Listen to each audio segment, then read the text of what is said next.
আজকে তোমাদের সাথে ব্রণযুক্ত ত্বকের এবং সেনসিটিভ ত্বকের রাতের স্কিন কেয়ার শেয়ার করব। মেকআপটাকে প্রপারভাবে ক্লিন করার জন্য অবশ্যই ভালো একটা ক্লিনজিং অয়েল সবার আস্তে দূর হয়েছে এবং ফেসটাকে ডিপ ক্লিন করতে সাহায্য করে। আর এটা স্কিন একমাত্র এটা দিয়ে মেকআপটাকে ডিপ ক্লিন করা সম্ভব। তারপর আমি আমার লিপস্টিকটা উঠিয়ে নিচ্ছে যায়। তারপর আমি ইউজ করছি কজারেক্সের স্যালিসাইলিক ক্লিনজারটা। এটা ব্রণযুক্ত ত্বকের জন্য খুবই কার্যকরী আর এটা কিন্তু ফেসের ভিতরে সাহায্য করবে।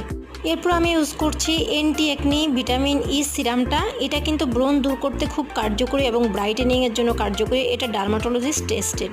যারা ব্রাইটেনিং এবং ব্রণ দূর করতে একটা ভালো সিরাম চাচ্ছ তারা কিন্তু এই সিরামটা ইউজ করতে পারো। এটা অনেক বেশি থিক স্কিনে দেওয়ার সাথে সাথে মিশে ত্বকের জন্য। তারপর আমি ইউজ করে নিচ্ছি পন্ডস এজ মিরাকেল ক্রিমটা। এটা কিন্তু 7 দিনের মধ্যে তোমার হারানো উজ্জ্বলতা ফিরিয়ে পেতে সাহায্য করে এবং ত্বকটাকে ইয়াং দেখাতে সাহায্য করে। যাদের ত্বকে গ্লো নেই, স্কিনটা টান টান নেই, তারা কিন্তু এই কম্বোটা ইউজ করতে